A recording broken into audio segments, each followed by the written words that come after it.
Good morning dear students. അപ്പോൾ നമ്മൾ ഇന്ന് പഠിക്കാൻ പോകുന്ന ഓർഗനലാണ് റൈബോസോംസ്. ഓക്കെ, അത് വളരെ സിമ്പിളായിട്ടുള്ള ഒരു ഓർഗനലാണ്. സിമ്പിളാണെന്ന് കരുതിയിട്ട് നമ്മൾക്ക് ബോഡിക്ക് വേണ്ടുന്ന വളരെ അത്യാവശ്യമായിട്ടുള്ള ട്രാൻസ്ലേഷൻ എന്ന് പറയുന്ന പ്രോസസ്സിൽ ഇമ്പോർട്ടൻ്റ് ആയിട്ട് വേണ്ടുന്ന ഓർഗനലാണ്. എന്തായാലും നമുക്ക് നോക്കാം. റൈബോസോംസിനെ ആദ്യം ഡിസ്കവർ ചെയ്തത് ആരാണെന്നറിയാമോ? പേര് കേട്ടേക്ക്, ജോർജ് പാലഡി. പാലഡിയില്ലേ, പാലഡ. അപ്പോൾ നമുക്ക് ഓർത്തിരിക്കാൻ എളുപ്പമുണ്ട്. ജോർജ് പാലഡിയാണ് ആദ്യമായിട്ട് 1953 റൈബോസോംസിനെ ഡിസ്കവർ ചെയ്തത്. ഇനി ഇതിൻ്റെ എങ്ങനെയാണ് റൈബോസോം വർക്ക് ചെയ്യുന്നത് ട്രാൻസ്ലേഷനിൽ, അതിൻ്റെ സ്ട്രക്ചർ എന്താണ്, സ്ട്രക്ചർ, മെക്കാനിസം, ഇതെല്ലാം എലൂസിലേറ്റ് ചെയ്തത് ആരാന്നറിയാമോ? വെങ്കട്ടരാമൻ രാമകൃഷ്ണ യെറ്റാൽ. കുറേ അധികം അസോസിയേറ്റ്സോട് ചേർന്നിട്ടാണ് എലൂസിലേറ്റ് ചെയ്തത്. അപ്പോൾ അവരുടെ പേര് നമ്മളൊന്ന് മെൻഷൻ ചെയ്യണം, ഇറ്റ്സ് റെലവൻറ്റ്. ഇനി ഈ റൈബോസോംസ് എടുക്കുകയാണെങ്കിൽ ഇത് പ്രോക്യാരിയോട്സിനകത്തും ഉണ്ട്, യൂക്യാരിയോട്ട് സെല്ലിനകത്തും ഉണ്ട്. പ്രോക്യാരിയോട്സിലാണെങ്കിൽ നമുക്കറിയാം ന്യൂക്ലിയസ്, ഒരു മെംബ്രെയിൻ ബൗണ്ട് ന്യൂക്ലിയസ് ഇല്ല. അതുകൊണ്ട് ribosome seen free in the സൈറ്റോപ്ലാസമാണ്, അതിലേ വഴിയുള്ളൂ അല്ലേ. എന്നാൽ യൂക്യാരിയോട്സിലാണെങ്കിലോ സൈറ്റോപ്ലാസത്തിൽ ഫ്രീ ആയിട്ടും കാണും, അതേപോലെ തന്നെ എൻഡോപ്ലാസ്മിക് റെറ്റിക്കുലത്തിൻ്റെ മെംബ്രെയിനിൽ ബൗണ്ടായിട്ടും കാണുന്നുണ്ട്. എന്തോന്ന്? റൈബോസോം, അസംബിൾഡ് ആയിട്ടുള്ള റൈബോസോം സൈറ്റോപ്ലാസത്തിലും കാണുന്നുണ്ട്, പിന്നെ എൻഡോപ്ലാസ്മിക് റെറ്റിക്കുലത്തിൻ്റെ മെംബ്രെയിനിലും. നമ്മൾ എൻഡോപ്ലാസ്മിക് റെറ്റിക്കുലം ചാപ്റ്റർ പറഞ്ഞായിരുന്നല്ലോ, rough endoplasmic reticulum, smooth endoplasmic reticulum. അപ്പം അതാണ് സംഭവം. റഫ് എന്ന് പറയുമ്പോൾ മെംബ്രെയിനിൽ റൈബോസോം അറ്റാച്ച് ചെയ്തിട്ടുള്ളത്. അത് വിട്, അത് പോട്ടെ. ഇനി എന്തോന്ന് വെച്ച് കഴിഞ്ഞാൽ ക്ലോറോപ്ലാസ്റ്റ് മൈറ്റോകോൺട്രിയ, അതിൻ്റെ ഉള്ളിലെ മെട്രിക്സിലും നമുക്ക് ആരെ കാണാൻ പറ്റും? റൈബോസോംസിനെ കാണാൻ പറ്റും. ഇതിൻ്റെ നമ്പർ എടുത്തു കഴിഞ്ഞാൽ പ്രോക്യാരിയോട്സ് എടുക്കുകയാണെങ്കിൽ എ ഫ്യൂ തൗസൻഡ്സ് ആയിരങ്ങൾ ആയിട്ട് നമുക്ക് പറയാൻ പറ്റും. പക്ഷേ യൂക്യാരിയോട്സ് എടുത്തു കഴിഞ്ഞാലോ several millions of ribosomes are present in each and every cell കേട്ടോ.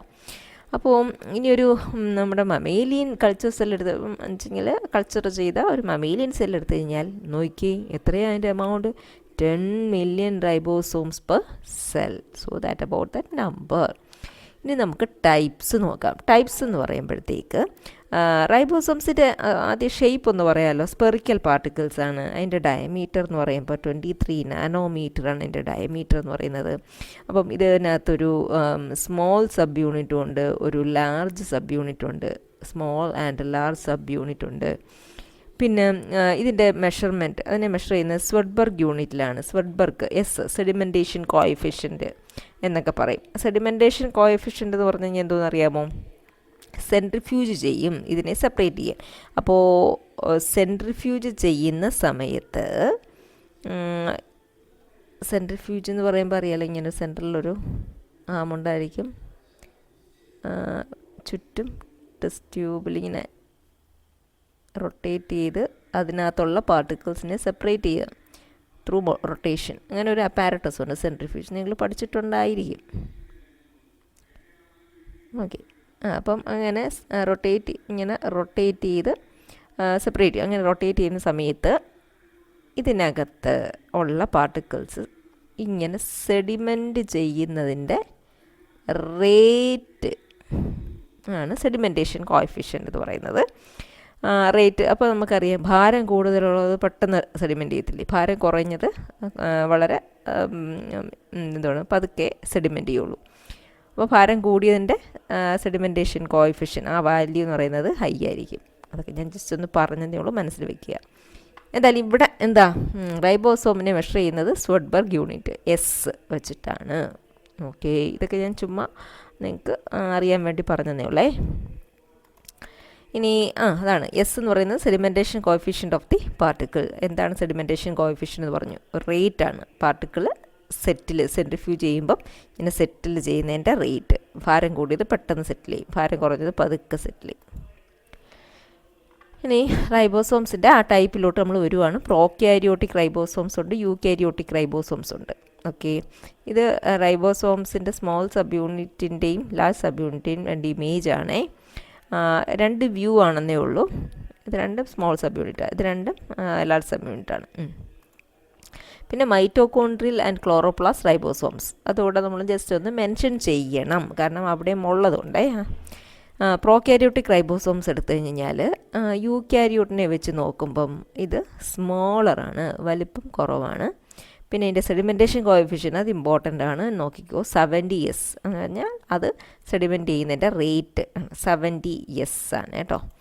പിന്നെ സബ് യൂണിറ്റ്സ് അതും നോട്ട് ചെയ്തോളുക, 30s ആൻഡ് 50s എന്ന് പറയുന്നത് സ്മോൾ സബ് യൂണിറ്റ് സെഡിമെൻറ്റ് ചെയ്യുന്നതിൻ്റെ rate, large sub unit sediment ചെയ്യുന്നതിൻ്റെ റേറ്റ്, അതിൻ്റെ ബേസിലാണ് അതിനെ അങ്ങനെ വിളിക്കുന്നത്, 30s 50s.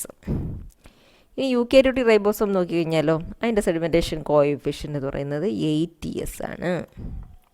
സബ് യൂണിറ്റ്സോ 40s 60s. Mitochondria and chloroplast ribosome എന്ന് പറയുന്നത് നമ്മുടെ സെല്ലിലെ സൈറ്റോപ്ലാസ്മിക് റൈബോസോംസിനെക്കാട്ടി സ്മോളറാണ്. കാരണം എന്താണെന്നറിയാമോ? മൈറ്റോകോൺട്രിയയും ക്ലോറോപ്ലാസ്റ്റും ഒക്കെ യൂക്യാരിയോട്ടിക് സെല്ലാണ് കാണുന്നത്. യൂക്യാരിയോട്ടിക് ക്രോമസോം എന്ന് പറയുന്നത് 80s ആണ്. ഈ മൈറ്റോകോൺട്രിയയും ക്ലോറോപ്ലാസ്റ്റും ഒക്കെ മുമ്പ് പ്രോകാരിയോട്ടിക് സെല്ലാണ്, എങ്ങനെയോ യൂക്യാരിയോട്ടിക് സെല്ലിൻ്റെ ഉള്ളിൽ അകപ്പെട്ടവയാണ് എന്ന് ആണ് വിശ്വസിച്ച് വച്ചിരിക്കുന്നത്. അപ്പോൾ അവ പ്രോകാരിയോട്ടിക് സെല്ലായതുകൊണ്ട് അപ്പോൾ പ്രോകാരിയോട്ടിക് റൈബോസോമുമായിട്ടാണ് സാമ്യം. പ്രോകാരിയോട്ടിക് റൈബോസോം യൂക്യാരിയോട്ടിക് റൈബോസോമിനെക്കാട്ടി ചെറുതല്ലേ? അതാണ് പറഞ്ഞത്. Mitochondrial and chloroplast ribosomes R smaller than cytoplasmic, അതായത് സൈറ്റോപ്ലാസ്റ്റിൽ കാണുന്ന റൈബോസോമിനെക്കാട്ടി, അതായത് യൂക്യാരിയോട്ടിൻ്റെ ടിപ്പിക്കൽ റൈബോസോമിനെക്കാട്ടിൽ ചെറുതായിരിക്കും. കാരണം ഇവർ പ്രോകാരിയോട്ടിക് സെല്ലിൽ നിന്ന് ഇവോൾവ് ചെയ്തുകൊണ്ട്. അതുകൊണ്ട് നമുക്ക് ഇതിനെ പ്രോകാരിയോട്ടിക് റൈബോസോമുമായിട്ട് കമ്പയർ ചെയ്ത് പറയാം, മൈറ്റോകോൺട്രിയൽ അല്ലെങ്കിൽ ക്ലോറോപ്ലാസ്റ്റ് റൈബോസോംസിനെ. ഇനി റൈബോസോംസ്, ഹയർ ഓർഗാനിസംസിൽ നിന്ന് വരുന്ന റൈബോസോമിൻ്റെ ഉള്ളിൽ നോക്കുവാണെങ്കിൽ നമുക്ക് എന്തൊക്കെ കാണാൻ പറ്റുമെന്ന് അറിയുമ്പോൾ RNAയും പ്രോട്ടീനും കാണാൻ പറ്റും. ഓക്കെ, അത് നമുക്ക് പ്രോകാരിയോട്ടിക് റൈബോസോമിൽ വേറൊരു വ്യത്യാസം, ഹയർ ഓർഗാനിസംസിൽ RNA പ്രോട്ടീനും ഉണ്ട്. ഇതിൻ്റെ എമൗണ്ട് എന്ന് പറയുന്നത് ഈക്വലാണ്. RNA എത്ര ഉണ്ടോ അത്രയും തന്നെ പ്രോട്ടീൻ ഉണ്ടാവും. പക്ഷേ പ്രോകാരിയോട്ടിക് റൈബോസോം എടുത്തു കഴിഞ്ഞാൽ ഏതാ കൂടുതൽ? RNA ആണ് കൂടുതൽ, പ്രോട്ടീൻസ് കുറവാണ്. അതിൻ്റെ റേഷ്യോ 60-40 ആണ് കേട്ടോ. അപ്പോൾ അങ്ങനെ ഒരു വ്യത്യാസം കൂടെ ഉണ്ട്. നമ്മൾ സ്ട്രക്ചറിലോട്ട് പോവുകയാണ്. ഒരു ട്രാൻസ്ലേഷണൽ ഡൊമൈൻ എന്ന് പറയും, അതായത് ട്രാൻസ്ലേഷൻ ആണല്ലോ ഇതിൻ്റെ ഏറ്റവും ഇമ്പോർട്ടൻ്റ് ആയിട്ടുള്ള ഫങ്ഷൻ റൈബോസോമിൻ്റെ. അപ്പോൾ ആ ട്രാൻസ്ലേഷനിൽ ഇമ്പോർട്ടൻ്റ് ആയിട്ടുള്ള ആ ഒരു റീജിയൻ, അതാണ് അതിൻ്റെ ഏറ്റവും പ്രധാനപ്പെട്ട ഭാഗം. ഇതാണ്ട് region of ribosome directly responsible for translation നടക്കാൻ ഹെൽപ്പ് ചെയ്യുന്ന പോർഷൻ റൈബോസോമിൽ, അതിനെയാണ് ട്രാൻസ്ലേഷണൽ ഡൊമൈൻ എന്ന് പറയുന്നത്. ഈ ഡൊമൈൻ എന്ന് പറയുന്ന സംഭവം ഈ രണ്ട് സബ് യൂണിറ്റിൻ്റെയും, സ്മോൾ സബ് യൂണിറ്റിൻ്റെയും ലാർജ് സബ് യൂണിറ്റിൻ്റെയും അപ്പർ ഹാഫ്, ഇതിൻ്റെ അപ്പർ ഹാഫാണ് ഇതിൻ്റെ അപ്പർ ഹാഫുകൾ ചേർന്നിട്ടാണ് പിന്നെ എന്ത് ഫോം ചെയ്യുന്നത്? ട്രാൻസ്ലേഷണൽ ഡൊമൈൻ ഫോം ചെയ്യുന്നത്. എന്നിട്ട് ഒരു നടുക്കൊരു പ്രൊട്രൂബൻസ് കണ്ടോ ലാർജ് സബ് യൂണിറ്റിലെ ഉണ്ടോ? അപ്പോൾ major enzymes of translation occupy the central protuberance of this domain. അപ്പം ഈ ട്രാൻസ്ലേഷണൽ ഡൊമൈനിലെ രണ്ടെണ്ണത്തിലെയും സെൻട്രൽ പ്രൊട്യൂബറൻസ്, അതിനകത്താണ് ഈ ട്രാൻസ്ലേഷനിലെ മെയിൻ എൻസൈംസ് ഒക്കെ വന്നിട്ട് അറ്റാച്ച് ചെയ്യുന്നത്. ഓക്കെ,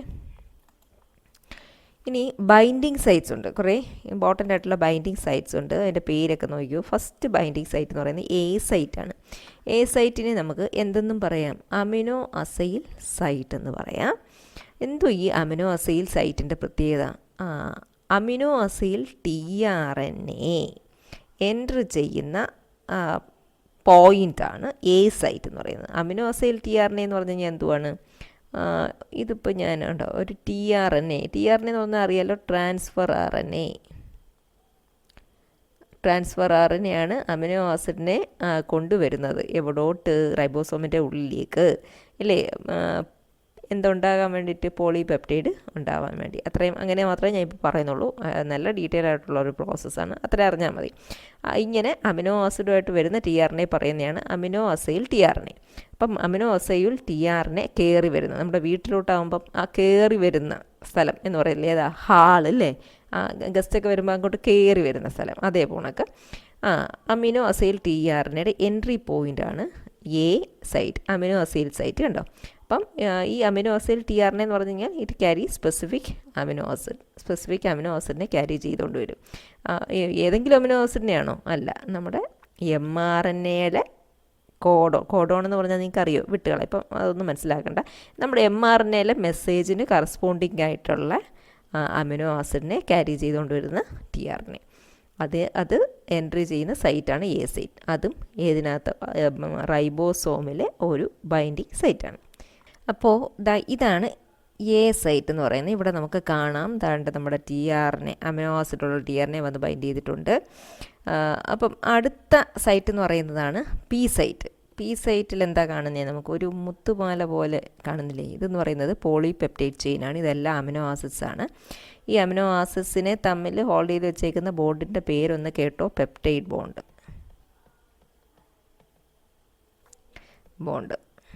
ഇനി ആ ബോണ്ട് എങ്ങനെ ഫോം ചെയ്യുന്നതെന്ന് ഞാൻ പറയാൻ പോവാണ്. അപ്പോൾ ഇവിടെ ഒരു അമിനോ ആസിഡിനെ ക്യാരി ചെയ്യുന്ന ടി ആർ എൻ എ വന്നു. ഇവിടുത്തെ ടി ആർ എൻ എ ആണ് പിന്നെ എന്താണ് പെപ്റ്റൈഡ് ചെയിൻ, പോളിപെപ്റ്റൈഡ് ചെയിനിനെ ഹോൾഡ് ചെയ്തുകൊണ്ട് നിൽക്കുന്നത്. അപ്പം ഇതിൻ്റെ കൂടെ ആഡ് ചെയ്യണ്ടേ? അതിനെന്ത് ചെയ്യുന്നറിയാമോ? ഇവിടെ ഒരു ഹൈഡ്രജൻ ബോണ്ടാണുള്ളത്. അത് ബ്രേക്ക് ചെയ്തിട്ട് ഈ പോളിപെപ്റ്റൈഡ് ചെയിൻ ഇങ്ങോട്ട് വരും. ഉണ്ടോ? ഇവിടെ വന്നിട്ട് ഇവിടെ വീണ്ടും ഇതുമായിട്ടൊരു പെപ്റ്റൈഡ് ബോണ്ട് ഉണ്ടാവും. അപ്പോൾ ആ പോളിപെപ്റ്റൈഡ് ചെയിനുള്ള ടി ആർ എൻ എ ഇതായിട്ട് മാറിയില്ലേ? പക്ഷേ യഥാർത്ഥത്തിൽ അത് ഹോൾഡ് ചെയ്യേണ്ടത് ഇവിടെയാണ്.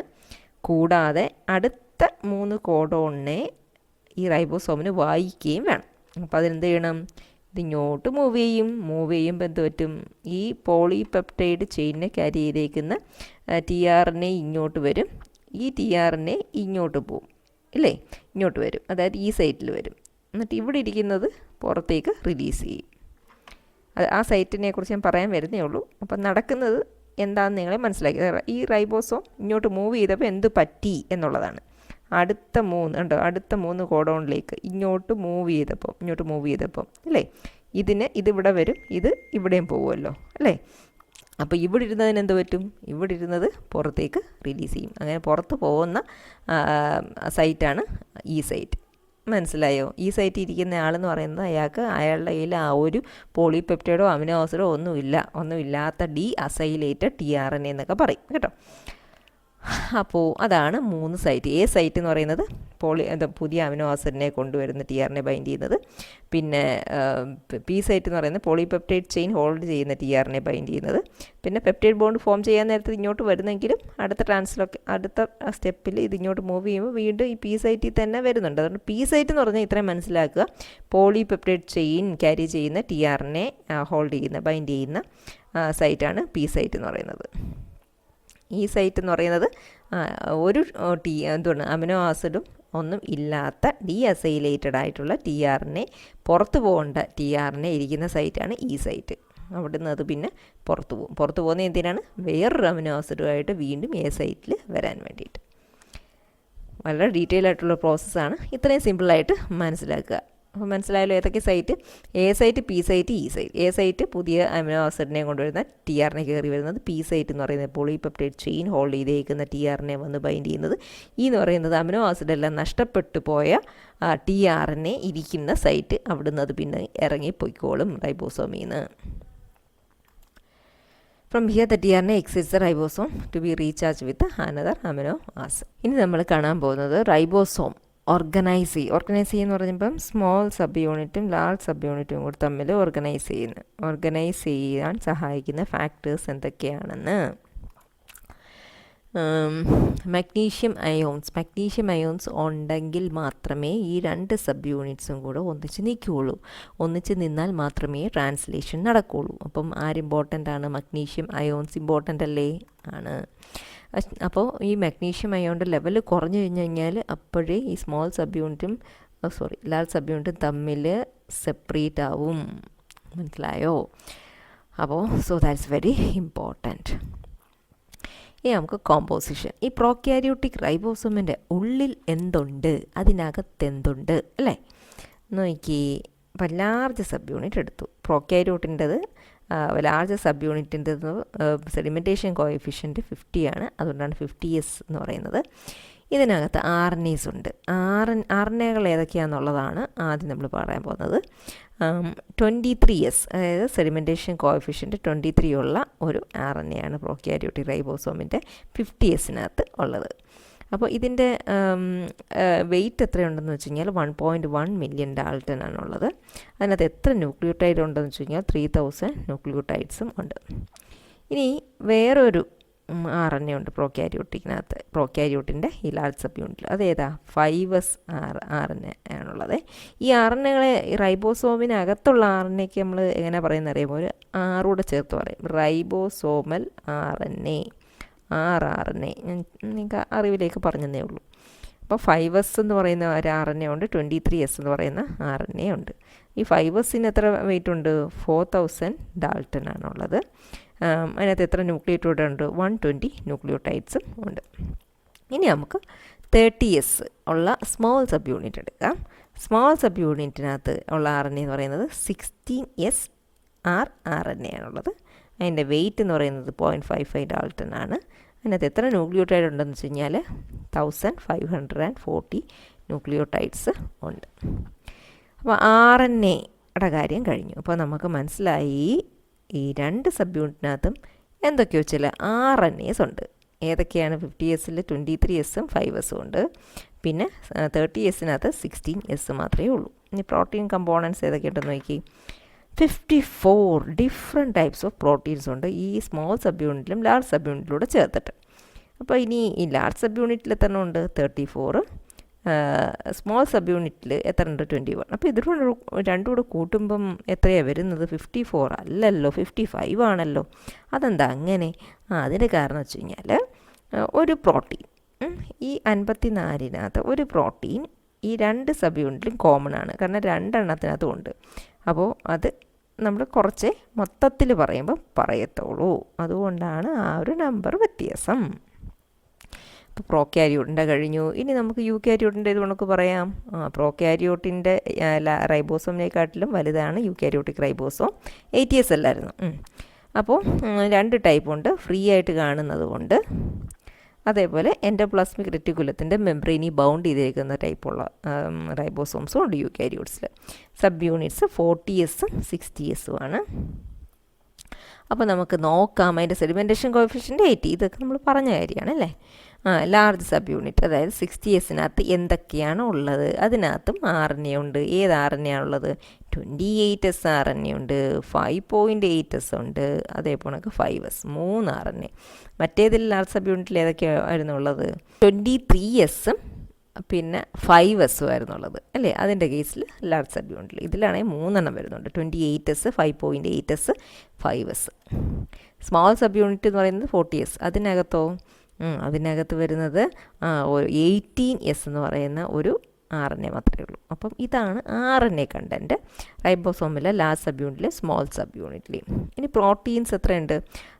നോക്കിയേ, ലാർജ് സബ് യൂണിറ്റിൽ 50 പ്രോട്ടീൻസ് ഉണ്ട്. സ്മോൾ സബ് യൂണിറ്റ് അതായത് 40Sനകത്ത് 30 പ്രോട്ടീൻസും ഉണ്ട്. So that is about the composition. Okay, ഒരു കാര്യം പറഞ്ഞോട്ടെ. നമ്മൾ പറഞ്ഞ ഡിഫറെൻറ്റ് ടൈപ്സ് ഓഫ് റൈബോസോം പറഞ്ഞപ്പം ക്ലോറോപ്ലാസ്റ്റിൻ്റെയും മൈറ്റോകോൺട്രിയയുടെയും റൈബോസോംസിൻ്റെ കാര്യം പറഞ്ഞു അല്ലേ.